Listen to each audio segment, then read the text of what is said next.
మన సొంత పనులు పక్కన పెట్టడం అని వెళ్తూ ఉన్నారు మంచిదే. ఈ వెళ్తూ ఉన్నవారు దేనికోసం ప్రార్థన చేస్తూ ఉన్నారు?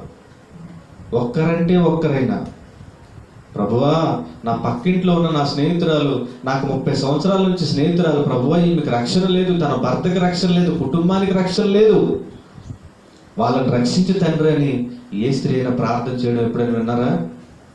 పాస్టర్ గారు అడుగుతారు, అమ్మా ప్రార్థన అంశాలు ఏమైనా ఉంటే చెప్పండి అంటే ఏం చేస్తారు? బాబు పాస్టర్ గారు బాబుకి మొన్నే ఉద్యోగం వచ్చింది, 6 నెలలు అయింది, ఆ ప్రమోషన్ కోసం ప్రార్థన చేయండి అంటారు. వచ్చింది 6 నెలలు అయింది, జాబ్ వచ్చి 6 నెలలు అవ్వలేదు. ఇప్పుడు ఏం కావాలట? ప్రమోషన్ కావాలట. పాపకి మొన్న పెళ్ళైంది, మరి ఆ గర్భఫలం కోసం ప్రార్థన చేయండి. ఇదిగోండి అద్దీంట్లో ఉన్నాం, ఆ సొంత ఇల్లు కోసం ప్రార్థన చేయండి. మంచివే, దేవుడు ఇస్తాడు. దేవుడు నీ అవసరాల గురించి అయితే నువ్వు నాకు చెప్పని అవసరం లేదు అన్నాడు. నా నీతిని రాజ్యాన్ని వెతుకు, నీ అవసరాలన్నీ నాకు తెలుసు, నీకు ఏది ఎప్పుడు ఇవ్వాలో నాకు తెలుసు, నా నీతిని రాజ్యాన్ని వెతికితే నీకు కావాల్సింది నేను ఇస్తాను అన్నాడు. అని తెలిసి కూడా ఏం చేస్తాం? నీతిని రాజ్యాన్ని వెతికేవాడు దేవుడిని ఏం అడగడు, విశ్వాసంతో ఉంటాడు, దేవుడు ఇస్తాడు అని. ఏ పని చేయలేని సోమరిపోతులేని దేవుడిని అడుగుతూ ఉంటారు అన్ని, అది కావాలి ఇది కావాలని. నీ అవసరాలు దేవుడు తీరుస్తాడు, అందులో సందేహం లేదు. దేవుడిచ్చిన వాగ్దానం ఏంటి మనకి? నీ కోరికలు తీర్చాడు కానీ నీ అవసరాలు ఖచ్చితంగా తీరుస్తాడు దేవుడు. యెషయా గ్రంథం చెబుతుంది 58వ అధ్యాయం, అట్టి ఉపవాసము నాకు అనుకూలమా? మనుష్యుడు తన ప్రాణమును బాధపరచుకోవాల్సిన దినం అంటిదేనా? ఒకడు జమ్ము వలె తల వంచుకుని గోనె పట్ట కట్టుకుని బూడిద పరుచుకుని కూర్చుని ఉండడం ఉపవాసమా? అటు ఉపవాసం యెహోవాకు ప్రీతికరమని మీరు ఎలాగరా అనుకుంటున్నారో? మీకు నచ్చినట్టుగా మీరు అన్ని చేసుకొని వెళ్ళిపోయి ఇది దేవునికి ఇష్టం అంటున్నావు అంటే మరి నా అమాయకుడు అనాలి, ఏమనాలా అని దేవుడు చెబుతూ ఉన్నాడు. అని చెబుతూ ఇక్కడ చెబుతూ ఉన్నాడు అసలు ఉపవాసం అంటే ఏంటి, ఏ ఉపవాసాన్ని దేవుడు కోరుకుంటున్నాడంటే అక్కడ చెబుతున్నాడు, దుర్మార్గులు కట్టిన కట్లను విప్పుటయు, కాడిమాను మోకులు తీయటయు, బాధింపబడి వారిని విడిపించుటయు, ప్రతి కాడిని విరగొట్టుటయు నేను ఏర్పరచుకున్న ఉపవాసము కదా అంటూ ఉన్నాడు. అంటే ఉపవాసము దేవుడు ఏర్పరచుకున్న ఉపవాసం ఏంటి, మనుషులు ఏర్పరచుకున్న ఉపవాసం కాదు. ఇశ్రాయేలు ప్రజలు ఆ రోజుల్లో ఏం చేశారు? నిర్బంధ ఉపవాస దినాలు ఉండేవి. ఏముండేవి? నిర్బంధ ఉపవాస దినాలు ఉండేవి. సంవత్సరానికి 2 సార్లు దేశం అంతా ఖచ్చితంగా ఉపవాసం ఉండవలసిందే.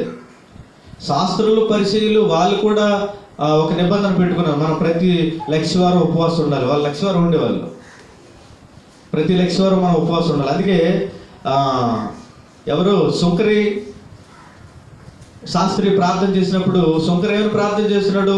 ఆకాశం తట్టు నా కన్నులెత్తే ధైర్యం కూడా నాకు లేదు అంటూ ఉన్నాడు. కానీ అక్కడికి వచ్చినటువంటి ఆ పరిసేడు ప్రార్థన ఎలా ఉంది? ప్రభువా వారానికి నేను 2 సార్లు ఉపవాసం ఉంటూ ఉన్నాను, ఇదిగో నేను వీడిలాగా పాపిని కాదు వాడిలాగా పాపిని కాను అంటూ ఉన్నాడు. వాళ్ళకి నిర్బంధ ఉపవాసాలు ఉండేవి. అర్థమవుతుందా? వాళ్ళు ఏదో ఏర్పరచుకొని ఏదో చేసేసి దేవుడికి ఇష్టమని అంటే ఎలాగవుతుంది? ఈరోజు చూడండి, క్రిస్మస్ పేరుతోని దేవునికి మహిమ వస్తుందా అల్లరవుతుందంటే మీరు చెప్పండి, దేవుడికి మహిమ వస్తుందా అల్లరవుతుందా? ఎలాగవుతుంది? చూడండి, క్రిస్మస్ పేరుతో ఏం చేస్తారు? స్కిట్లు అట, డాన్సులు అట.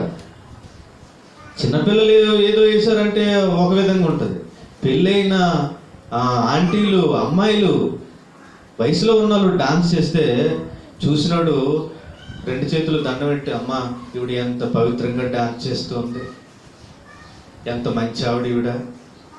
ఒక అన్యుడు భక్తితో చూస్తాడా? చూస్తాడా? ఆడు ఎక్కడెక్కడో, వాడు చూపులు ఎక్కడెక్కడో ఈ దేన్నో వెతుకుతూ ఉంటాయి. ఆ పాటలు అయిపోయి ఇప్పుడు వాక్యం చెప్పుకుందాం వండండి అంటే ఒకడు ఉంటాడా? ఉండడు. ఒక మీటింగ్కి 200 మంది వచ్చారు, వీధిలో అందరూ వచ్చేసారు, ఇక్కడే టేస్ట్ పాయింట్ అయింది. అయితే అక్కడ స్టేజ్ మీద యాంటీలు అబ్బాయిలు స్కిట్లు వేసి అవి డాన్సులు అన్నీ చేస్తూ ఉంటే ఎక్కడి నుంచి వచ్చారో తెలీదు ఆ కుర్రోళ్ళు అందరూ కూడా. అందరూ అలాగా వీధిలోని మేడల నుంచి వీధిలోని అక్కడెక్కడ చాలా మంది చూస్తూ ఉన్నారు. చాలా టైం అయింది కదండి, ఇప్పుడు 2 మాటలు చెప్పుకుందాం, ఓపికతో ఉండండి అంటే ఆ మేడల మీద చూసిన వాడు వెనకాతలు నించున్నాడు, ఒక్కడంటే ఒక్కడు లేడు, పదంటే వెళ్ళిపోదాం కొని వెళ్ళిపోయారు. కానీ వీళ్ళు ఏమంటున్నారు, ఆ రోజు దావీదు నాట్యం చేయలేదు ఏంటండి నన్ను, దావీదు డెక్క పెట్టుకొని డీజేలు పెట్టుకొని ఏమండి రిహార్సల్ చేసుకొని వచ్చేమని డాన్స్ చేశాడా?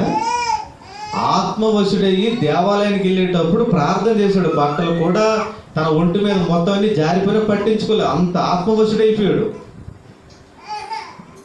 నీలాగా దురాత్మవశుడైపోయి డాన్సులు చేయలేదు. ఏమంటున్నారు, ఈ కార్యక్రమం సువార్త క్రిస్మస్లో ఏంటంటే కార్యక్రమం ఏర్పాటు చేస్తూ అన్నిలు వస్తారండి, వాళ్ళకి సువార్త చెప్పవచ్చు. నీకంటే వాళ్ళు రెండు ఆకులు ఎక్కువ చదివారు, వాళ్ళు నీకంటే 2 ఆకులు ఎక్కువ తింటారు, వాళ్ళు నీకు తెలుసో తెలీదో, ఆయనకి కావాల్సింది ఆడు పట్టుకొని వెళ్ళిపోతాడు అంతే. దేవుడు ఆ విధంగా ఆకర్షించమని ప్రకటించమని చెప్పలేదే. సంవత్సరానికి ఒకసారి కదండి క్రిస్మస్తోని మనం పండగ చేసాం అనుకోండి, ఏదో గుర్తు చేసాం అనుకోండి, ఆ రోజు కొంతమంది వస్తారు, వాళ్ళకి ఏం చేయొచ్చు, మనం భోజనం పెట్టి దేవుని వాక్యం చెప్పవచ్చు. ఎవడొస్తాడు? ఇన్ని క్రిస్మస్లు అయ్యేవి ఇలాగ చెప్పిన వాళ్ళు ఈ క్రిస్మస్ని మేము చేసి ఇదిగోటి ఒక నూతన ఆత్మని సంవత్సరం సంపాదించని చెప్పగలరా? దేవుడు అదే అంటూ ఉన్నాడు, ఏమని, నేను ఏర్పరచు అట్టి ఉపవాసము యెహోవాకు ప్రీతికరమని మీరు అనుకుంటారా? ఎలాగనుకుంటారా మీరు? నాకు ఇష్టమని మీరు ఎలాగనుకుంటారని చెబుతూ ఉన్నాడు. ఈరోజు మనం కూడా చాలా ఏం చేస్తూ ఉంటామంటే వెనక ముందు ఆలోచించకుండా మనకు నచ్చినట్టుగా చేసుకొని వెళ్ళిపోతూ అది దేవునికి ఇష్టమని అనుకుంటూ ఉంటాం. అది తప్పు. బైబిల్ క్లియర్గా ఒక మాట చెబుతుంది, దేవునికి ఇష్టం లేనివి చేయడం పాపం, అలాగే దేవునికి ఇష్టమైనవి చేయకపోవడం కూడా పాపమే. ఇక్కడ మనం చూస్తే దేవునికి ఏది ఇష్టమో చాలా క్లియర్గా చెబుతున్నాడు. చూడండి, దుర్మార్గులు కట్టిన కట్లను విప్పుటి, కాడిమాను మోకులు తీయటు, బాధింపబడిన వారిని విడిపించుట, ప్రతి కాడిని విరగొట్టుట నేను ఏర్పరచుకున్న ఉపవాసం కదా అంటూ ఉన్నాడు. ఇదేంటిది? మనం చదువుకుని 4 వాక్యాలు దేవుడు అప్పగించినటువంటి బాధ్యత, నువ్వు చేయవలసిన పని. అంటే ఉపవాసం అంటే ఏంటి? పని, నువ్వు నెరవేర్చవలసిన బాధ్యత. ఉపవాసం అంటే ఏమి తినకుండా వచ్చి మిరపకాయలు తిని కాయకిలాగా సంఘంలో వచ్చి అరవడం కాదు, ఏడటం కాదు, ఏడుపు రాకపోతే ఏడటం కాదు, ప్రభువా నాకు ఇచ్చే నాకు ఇచ్చే నాకు ఇచ్చే నాకు ఇచ్చే నాకు ఇచ్చే అని దేవుడిని ఆ బుర్ర తినేయడం కాదు ఉపవాసం అంటే. ఉపవాసం అంటే మొట్టమొదట నువ్వు నెరవేర్చవలసిన పని ఒకటి ఉంది, బాధ్యత ఒకటి ఉంది. అదంతా ఈ 4 వచనాలు చూస్తే ఒక ఆత్మని రక్షించడం, అపవాది కట్టిన కంట్లను విప్పటం, అపవాది మోపినటువంటి కాడిమాను మోకులు తీయటం, అపవాది చేత ఈ లోకం చేత దేవుడిని ఎరగని ప్రజలు బాధింపబడుతున్న వారిని విడిపించడం, ప్రతి కాడిని అంటే అపవాది యొక్క కాడిని విరగొట్టడం కదా, నామరూపాలు లేకుండా. ఈరోజు అపవాది కాడి మోపాడా? కట్లు కట్టాడా? మోపడలేదా? అపవాది ప్రతి ఒక్కడే మెడల మీద, క్రైస్తవుల మెడల మీద భారాలు మోపిస్తాడు. ఏంటా భారం? పిల్లలు, వ్యాపారం, ఉద్యోగం, పెళ్ళి, బంధువులు, స్నేహితులు, అధికారులు. ఎలాగెళ్తావు నువ్వు? ఉద్యోగం పోతే జాగ్రత్త. అమ్మో ఎంత బరువుగా ఉంది అది. మరి ఉద్యోగం లేనప్పుడు అంటే ఉద్యోగం ఎప్పుడు పోదా? ఆ ఉద్యోగం ఉంటే కలకాలం ఉండిపోతావా నువ్వు? చూసారా ఎంత భయపెడుతున్నాడు, ఎంత బరువు మోపాడు. ఆడపిల్లకి బాప్తిసం వాళ్ళకి ఇచ్చేస్తావు, పెళ్ళి అవ్వద్దా? పెళ్ళైన తర్వాత చూసుకుందులే ఏంటనుకుంటున్నా నువ్వు? ఈ అమ్మాయికి ఆడపిల్లకి బాప్తిసం ఇచ్చావంటే మన కులంలో ఎవడో చేసుకోడు, పెళ్లి లేకుండా ఉండిపోతుంది. అదిగో పలానా ఆవిడ చూడు అలాగ ఉండిపోయింది, పలానా అమ్మాయి అలాగైపోయింది, ఎలాగైపోయింది. ఇది ఒక పెద్ద బరువు. ఇలాంటి బరువులు ఎన్నో ఏం చేశాడు? మోపితే దేవుడు ఏమన్నాడు? ఆ కాడిని తీసి అలా పక్కన పెట్టండి అన్నాడా? ఏం చేయలేడు, దాన్ని విరగొట్టమన్నాడు అంతే. మధ్యకి అది ఏమైపోలే, ఎందుకు పనికి రాకుండా ఆ కాడి ఆ బరువు విరిగిపోవాలట. ప్రతి కాడిని విరగొట్టుటే అంటే ప్రతి కాడి అంటే విలన్ పెట్టినటువంటి, అపవాదు పెట్టినటువంటి కాడిని విరగొట్టే నేను ఏర్పరచుకున్నాను ఉపవాసం కదా. ఎవరన్నా చేస్తున్నారు ఇది? చేతులు ఎత్తండి, ఎవరున్నారో ముందుకు రండి అని అంటే ఒక్కడ కనపడుతున్నారా? నేను ఏర్పరచుకున్న ఉపవాసం ఇది చేస్తున్న వాళ్ళు ఎవరో రండి చేతులు ఎత్తండి అన్నాడు అనుకోండి దేవుడు. ప్రభువా ప్రతి వారం నేను అదే చేస్తున్నాను ప్రభువా, ప్రతిరోజు అదే చేస్తున్నాను ప్రభువా, ప్రతి నెల అదే చేస్తున్నాను ప్రభు అని ఒక చెయ్యంటే ఒక చెయ్యి ఎత్తటం లేదు. మీరు సంఘాలకు వెళ్ళే వాళ్ళని అడగండి, స్త్రీలు వెళ్తూ ఉంటారు తెల్ల చీర కట్టుకొని తలకి స్నానం చేసుకొని ఏదో క్లిప్ ఏదో పెట్టుకొని సింపుల్గా వెళ్ళిపోతూ ఉంటారు. కొంతమంది చెప్పులు కూడా వేసుకోకుండా ఎండాకాలం అయినా సరే ఉపవాస ప్రార్థన రోజు మాత్రం ఏం చేస్తారు, చెప్పులు కూడా లేకుండా ఉపవాస ప్రార్థనకి వెళ్తూ ఉంటారు. పెళ్ళికి వెళ్ళినప్పుడు పెళ్ళికి వెళ్తే 2 అడుగులు ఎత్తుంటే చెప్పులు ఎంత పడాలి కదా. చీర ఈవిడ మొయ్యలేనంత బరువుతోనే ఉంటుంది అది ఆ చీర. తల ఈవిడ పెళ్లి కూతురు చెల్ల, పెళ్లి కూతురు అక్క, పెళ్లి కూతురు ఇంకేమైనా అవుతుందో ఫ్రెండ్ అన్నట్టుగా పెళ్లి కూతురు కంటే ఎక్కువగా ఈవిడ అలంకారం ఆ తలకి పువ్వులు అవి ఇవి ఎంత మేకప్. కానీ మందిరానికి మాత్రం ఎలా వెళ్తుంది, మరియమ్మలాగా దీనంగా వెళ్తుంది. అమ్మాయి ఎంత భక్తివుడికి ఎంత సింపుల్గా ఉంది, తెల్ల చీర అని అనుకుంటారు. హాఫ్ డ్యూటీలో అమ్మగారు మరిడమ్మ, ఆన్ డ్యూటీలో మరియమ్మ, హాఫ్ డ్యూటీలో మరిడమ్మ. అదే ఆ దేవుడు కోరుకున్నది. చూడండి, ఏదో చెబుతూ ఉన్నాడు, నేను ఏర్పరచుకున్న ఉపవాసం అది కాదు, ఇది చేయండి అని చెబుతున్నాడు. ఏంటది? నీ ఆహారము ఆకలి కొని వారికి పెట్టుటయు, నీ రక్త సంబంధికి ముఖము తప్పించుకుంటుటయు, దిక్కుమాలిన బీదలను నీ ఇంట చేర్చుకున్నటయు, వస్త్రహీనుడు నీకు కనబడినప్పుడు వారికి వస్త్రములు ఇచ్చుటయే కదా. ఇదే కదా నాకు ఇష్టమైన ఉపవాసము. దేవునికి ఇష్టమైన ఉపవాసం ఇది చెబుతున్నాడు. ఏమని? నీ ఆహారము ఆకలి కొనేవాడికి పెట్టు. ఎప్పుడైనా పెట్టావా ఉపవాస ప్రార్థనకి? అమ్మ టీ అవుతామ్మా ఈరోజు ఉపవాసం. అమ్మ టిఫిన్ చేయమ్మా. లేదమ్మా నేను ఉపవాస ప్రార్థనకి వెళ్తున్నాను. చిన్న మాట అడిగింది పాపానికి. నువ్వు ఎప్పుడో 10 సంవత్సరాలు చెప్తున్నావు. లేదమ్మా నేను దేవుడు నమ్ముకున్న దగ్గర నుంచి అప్పుడెప్పుడో 90లో నమ్ముకున్నాను దేవుడిని. ఆ రోజు నుంచి శుక్రవారం నేను ఎప్పుడు మానలేదమ్మా. 1 గంట సేపు ప్రసంగం ఉపవాస ప్రార్థన చేస్తానమ్మా నేను. మరి డిసెంబర్ వచ్చిందంటే 3 రోజులు ఖచ్చితంగా చేస్తానమ్మా. ఇదిగో మరి ప్రతి వారం అయితే 1 పూటే ఉంటానమ్మా. మరి మధ్యాహ్నం ఏం తిన్నో రాత్రికి మధ్యాహ్నం రోజులు కలిపి రాత్రికి ఆడించేస్తానమ్మా.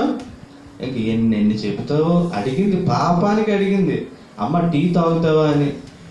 తాగనమ్మా మందిరానికి వెళ్తానంటే అయిపోయింది కదా. ఎంత చదువుతో ఏ రోజైనా నువ్వు ఉపవాసం ఉండి తినడం మానేసినప్పుడు ఏ రోజైనా ఆ ఆహారాన్ని పేదలకు తీసుకెళ్ళి పెట్టావా? టీ తాగలేదు. అయితే ఏంటి గొప్ప? ఆ టీ ఖర్చు లేకపోతే ఆ టీ అవసరమైన వాడికి దేవుని పిల్లలకి అవసరమైన వాడికి దేవుని పిల్లలకి పెట్టాలి. ఉపవాస ప్రార్థనకి వెళ్తారు ఎవరు కూడా ఆ ఖర్చుని తీసుకుని వెళ్ళి దేవుని మందిరానికి ఇవ్వరు. అది దేవుని సేవకుడికి కాదు. మళ్ళీ అది ఇవ్వాల్సింది ఎవరికి ఇవ్వాలి? అది కానుకగా సేవకుడికి ఇవ్వమని చెప్పలేదు. ఆ ఖర్చుని తీసుకెళ్ళి మందిరానికి ఇవ్వు. అది ఎవరికి ఇవ్వాలట? ఆకలి కొనిన వారికి. ఎవరికి ఇవ్వాలమ్మది?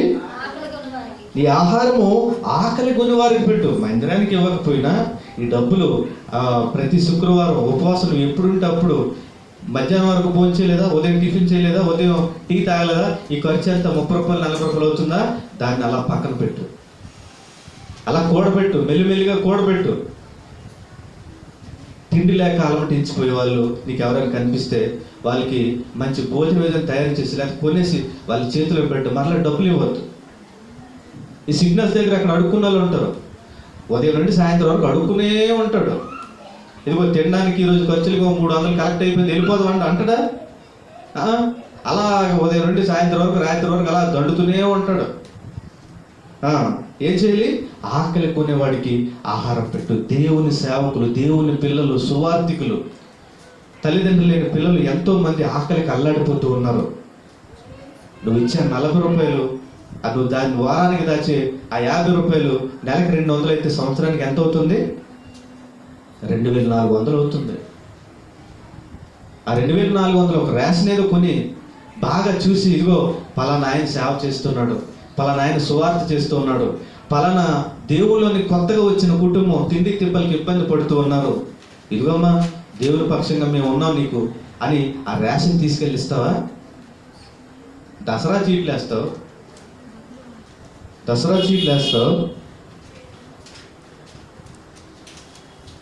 లేకపోతే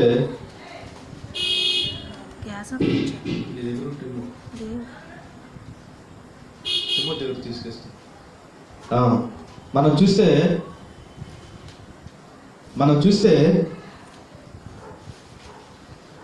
అలాగా మనం చేస్తే, అది మనం ఆ పని చేస్తే అది దేవునికి ఇష్టమైన కార్యం అని చెబుతూ ఉన్నాడు. ఇంకా చూడండి,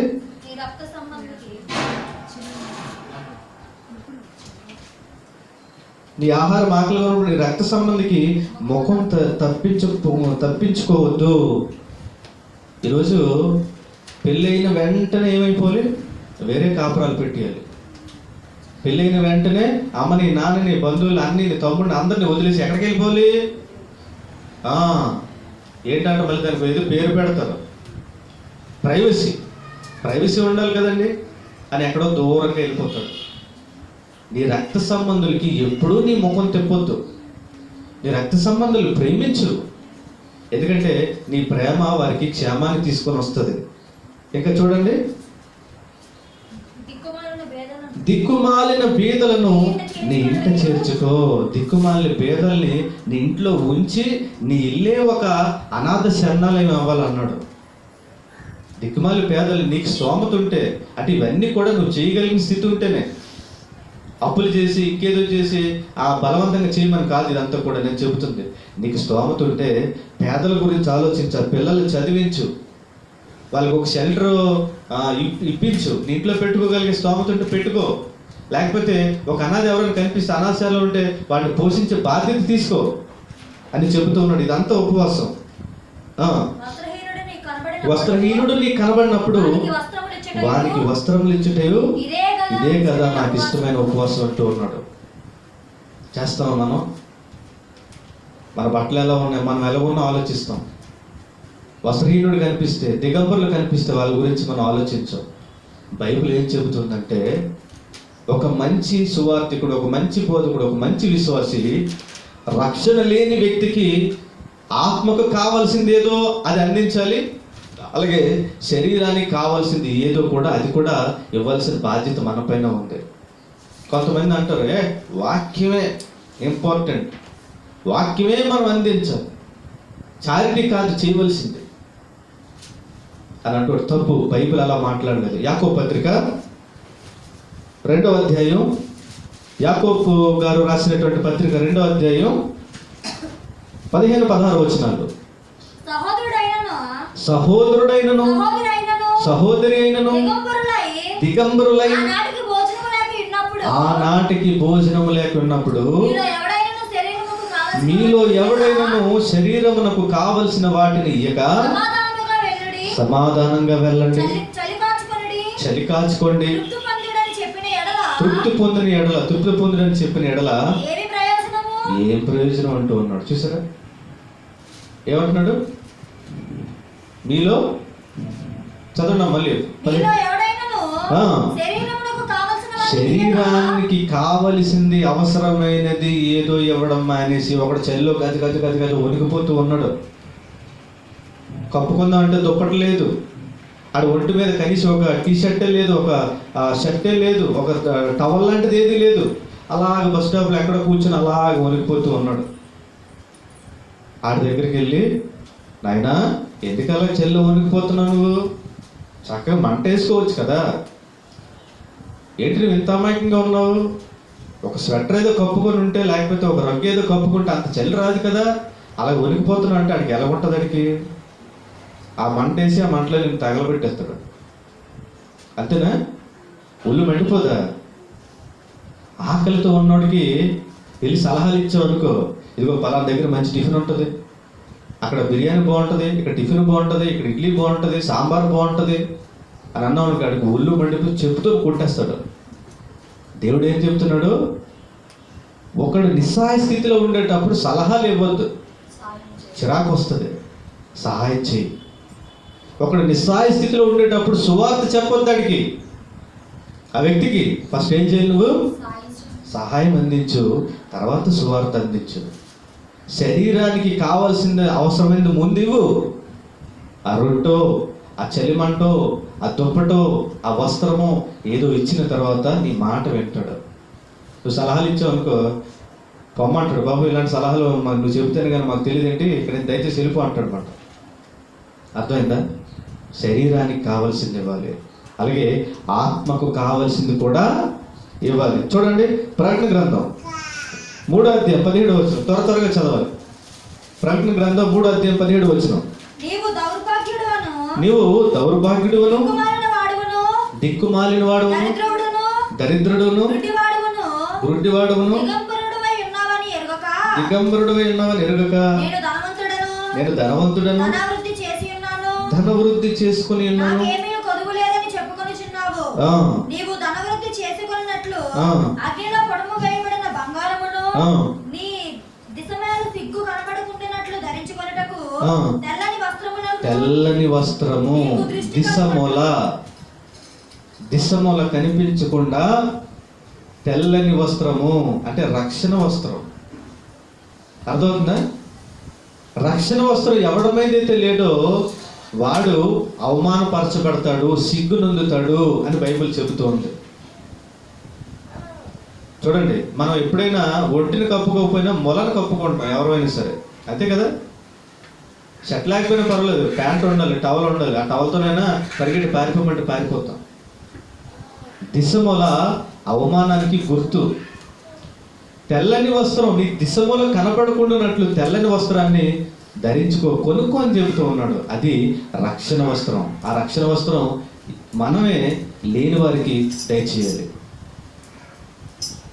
ఈ లోక సంబంధంగా శరీరాన్ని కప్పడానికి వస్త్రాలు ఇవ్వాలి. అదవుతున్న మాటలు. వస్త్రాలు లేని వాడికి వస్త్రాలు ఇవ్వాలి, రక్షణ లేని వాడికి ఆ వస్త్రాలు ఇచ్చిన తర్వాత రక్షణ వస్త్రాన్ని కూడా కప్పాలి. చూడండి, దాని గురించి ప్రకటన 16:16 చెబుతున్నాడు. చూడండి, ప్రకటన 16:16. హెబ్రీ భాషలో 16:16 ఇదిగో నేను దొంగ వలె వచ్చుచున్నాను, తాను దిగంబరుడుగా సంచరించుచున్నానందున జనులు తన దశమలను చూతురేమో అని మెలకువగా ఉండి తన వస్త్రము కాపాడుకునేవాడు ధన్యుడు. వస్త్రాన్ని కాపాడుకునేవాడు ధన్యుడు. దిశమూల ఎందుకు మాట్లాడుతున్నాడు? రక్షణ గురించి మాట్లాడుతూ ఉన్నాడు. రక్షణ లేకపోవడం గురించి మాట్లాడుతూ ఉన్నాడు. ఆ రక్షణ వస్త్రాన్ని కాపాడుకునేవాడు ధన్యుడు అని చెబుతున్నాడు. నీకొక రక్షణ వస్త్రం ఉంది, నాకు రక్షణ వస్త్రం ఉంది. ఈ రక్షణ వస్త్రం లేని వారికి ఏం చేయాలి? ఆ రక్షణ వస్త్రాన్ని వాళ్ళ మీద మనం కప్పాలి. ఇది ఉపవాసం అంటే. అర్థమవుతుందా? ఇంకా చూడండి, 7:14 చదవండి. 7:14 అదే ప్రకటన 7:14. అందుకు నేను అయ్యా నీకు తెలియననగా అతడు ఇలాగ నాతో చెప్పాను, వీరు మహాశ్రమల నుండి వచ్చిన వారు గొర్రెపిల్ల రక్తములో తమ వస్త్రములను ఉదుకుకొని వాటిని తెలుపు చేసుకొనిరి. అందువలన వారు దేవుని సింహాసనమును. చాలు, ఇక్కడ ఏమంటున్నాడు? గొర్రెపిల్ల రక్తములో వారి వస్త్రాలు ఉతుక్కొని తెలుపు చేసుకున్నారు. రక్తంలో ముంచిన వస్త్రం ఎర్రగా అవుతుందా తెల్లగా అవుతుందా? ఎర్రగా అవుతుంది కదా, మరి తెల్లగా అవుతుంది అంటాడేంటి? అంటే వస్త్రం అంటే ఏంటంటే శరీరానికి అంటుకున్న పాపము, అది యేసు రక్తంలో కడుక్కొని దాన్ని తెలుపు చేసుకున్నారు. నీకు ఎలాగైతే రక్షణ వస్త్రం వచ్చిందో లేని వారికి కూడా ఇవ్వాలి. వస్త్రహీనులంటే వాళ్ళు. ఇదే కదా నాకు ఇష్టమైన ఉపవాసము. ఇది ఎవరు చేస్తున్నారు? ఎంత ఆలోచిస్తున్నారా? ఆలోచించట్లేదు. అలాగున నీవు చేసిన ఎడల నీ వెలుగు వేకువ చెక్కువలే ఉంటది, స్వస్థత నీకు శీఘ్రంగా లభిస్తుంది, నీ నీతి నీ ముందర నడుస్తుంది, యెహోవా మహిమ నీ సైన్యపు వెనుక భాగం కావలి కాస్తుంది. అప్పుడు నీవు పిలువుగా యెహోవా ఉత్తరం ఇస్తాడు. ఇది చేస్తే ప్రభువా అంటే బిడ్డ ఉన్నానని చెబుతాడట. ఉత్తరం ఇచ్చును. నీవు మొర్రపెట్టగా ఆయన నేను ఉన్నాను, ఇతరులను బాధించుటయు వేలు పెట్టి చూపి తిరస్కరించుటయు చెడ్డదాన్ని బట్టి మాట్లాడుచు నీవు మాని. వేలు పెట్టి చూపి తిరస్కరించుటయు. చూడండి, మన క్యారెక్టర్ని బాగు చేసుకోమని చెబుతున్నాడు దేవుడు. 9వ వచనం ఏం చెబుతున్నాడు? నీవు మొర్రపెట్టగా ఆయన నేను ఉన్నాను. తర్వాత ఏం చెబుతున్నాడు? ఇతరులు బాధించడం మానే. మాటలతోని, చూపులతోని, ప్రవర్తనతోని ఏం చేస్తూ ఉంటాం? మనం బాధ పెడుతూ ఉంటాం. అవతల వాడు బాధపెట్టాడా, బాధపడలేదా, ఏమనుకున్నాడు, ఏది అనుకోకుండా మనకు నోటికి వచ్చిన చెడ్డ మాటలు మన ప్రవర్తన ద్వారా, దేని ద్వారా పడితే దాని ద్వారా అవమానిస్తూ ఉంటాం. ఒక తమ్ముడు మనం చెబుతూ ఉన్నాడు, అన్న వాళ్ళు ఎలాంటి వాళ్ళు అంటే, మా అమ్మ చెప్పింది నాకు ఏదైనా సంబంధం చూడమని. అంటే ఆ ఇంట్లో ఉన్న వాళ్ళు అందరూ ఒకేసారి అన్నారట, నీకేమన్నా పిల్లనిస్తారు, మీకు ఏముందని అన్నారన్న. నాకు ఎంత బాధ అనిపించిందో అంత బాధ అనిపించింది. సొంత ఇల్లు ఉంది, ఒక కారు కొనుక్కున్నాడు. అప్పుడు అన్నాడట, నీ కొడుకులకే ఇచ్చారు పని పాటు లేని వాళ్ళకి, నాకు 15 లక్షల కారు ఉంది నాకెవరా అని అంటే నోరు మూసారు అన్న అని చెబుతున్నాడు. అంటే కొంతమంది ఏం మాట్లాడుతారో తెలియదు. చూడండి, క్యారెక్టర్ మార్చుకోవడం ఉపవాసం అంటే. ఇతరులను బాధించుటయు వేలు పెట్టి చూపి తిరస్కరించుట. ఎప్పుడు కొంతమంది ఏం చేస్తుంటాం, వాళ్ళు ఏ లోపం ఉంది, వాళ్ళు ఏ దోషం ఉంది, వాళ్ళు అలాగా ఇలాగా అటువైపే చూస్తాం, కానీ మనలో మనం ఇప్పుడు పరీక్షించుకోం. అది వద్దు అంటున్నాడు దేవుడు. వేలు చెట్టు చూపి తిరస్కరించుటయు చెడ్డదానిని బట్టి మాట్లాడుతూ నువ్వు మానే. చెడ్డదాన్ని బట్టి మాట్లాడటం నీవు మాని, ఆశించిన దానిని ఆకలి కొని వానికి ఇచ్చి శ్రమ పడిన వాడిని తృప్తిపరిచిన పక్షాన. ఎంత గొప్ప త్యాగాన్ని, క్యారెక్టర్ దేవుడు నేర్పిస్తున్నాడు చూడండి. నువ్వు ఆశించిన దానిని ఎవరికి ఇవ్వాలట? నీవు ఆశించిన దానిని ఆకలి కొని వానికి ఇచ్చి. చూడండి, ఉపవాసం అంటే చెబుతున్నాడు, నువ్వు ఆశించిన దానిని ఆకలి కొని వానికి ఇచ్చి శ్రమ పడిన వాడిని తృప్తిపరిచిన పక్షమున చీకటిలో నీ వెలుగు ప్రకాశించును, అంధకారము నీకు మధ్యాహ్నం వలె ఉండును. యెహోవా నిన్ను నిత్యము నడిపించును, క్షామకాలమున ఆయన నిన్ను తృప్తిపరిచి నీ ఎముకలను బలపరచును. నీవు నీరు కట్టిన తోట వల్ల ఎప్పుడు ఉబుకుచు నీటి ఊట వల్ల ఉండదు. పూర్వకాలం నుండి పాడైన స్థలములను జనులు కట్టెదరు, అనేక తరముల క్రిందట పాడైపోయిన పునాదులను నీవు మరలా కట్టెదవు. విరుగబడిన దానిని బాగు చేయవాడవనియు, దేశంలో నివసించినట్లుగా త్రోవలు సిద్ధపరచువాడవనియు నీకు పేరు పెట్టబడును. నాకు ప్రతిష్ఠితమైన దినమని నీవు ఊరుకున్న నీడల విశ్రాంతి దినము మనోహరమైనదనేది, యెహోవాకు ప్రతిష్ఠితమైనది, ఘనమైనదని అనుకుని దాన్ని ఘనముగా ఆచరించిన ఎడల, నీకు ఇష్టమైన పనులు చేయక, వ్యాపారం చేయకయు, లోకవార్తలు చెప్పుకోనికి ఉండిన ఎడల నీవు యెహోవా యందు ఆనందించదు. దేశం యొక్క ఉన్నత స్థలముల మీద నేను నిన్ను ఎక్కించేదను. నీ తండ్రి అయిన యాకోబు స్వాస్థ్యమును నీ అనుభవంలోనికి ఉంచదనని చెబుతున్నాడు. దేవుడు ఏది కూడా కండిషన్ లేకుండా ఏది ఇవ్వడండి. రక్షణ ఒకటే కండిషన్ లేకుండా వచ్చింది మనకి.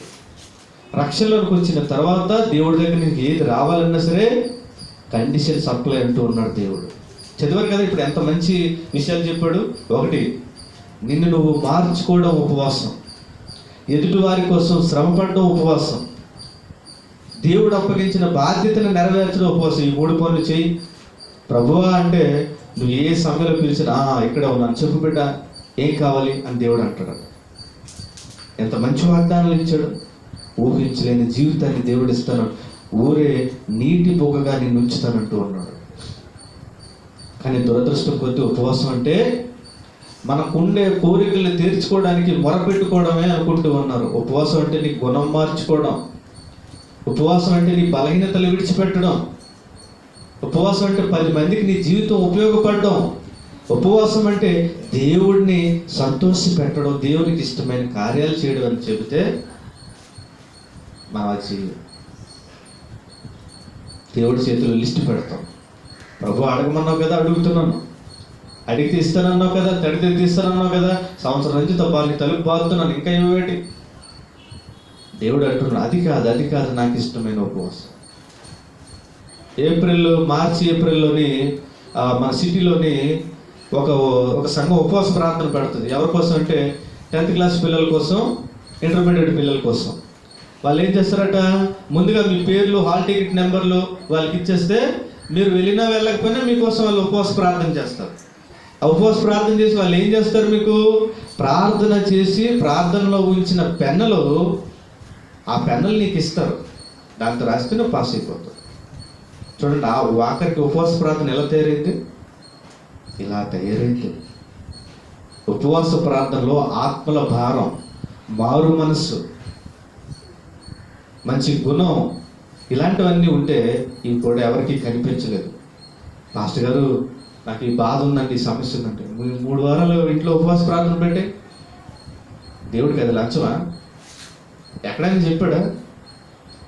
3 వారాలు ఉపవాస ప్రార్థన పెడితే 6 వారాలు ఉపవాస ప్రార్థన పెడితే నువ్వు ఏదనుకుంటా చేసేస్తాను భక్త అని ఎప్పుడైనా చెప్పాడా? మరి ఇలాంటి బోధలన్నీ ఎక్కడ తయారయ్యాయి? ఆలోచించండి. ఈరోజైనా సరే బైబిల్ చెబుతున్నది అర్థం చేసుకో. ఇష్టమైనవి, ఇష్టం కానివి.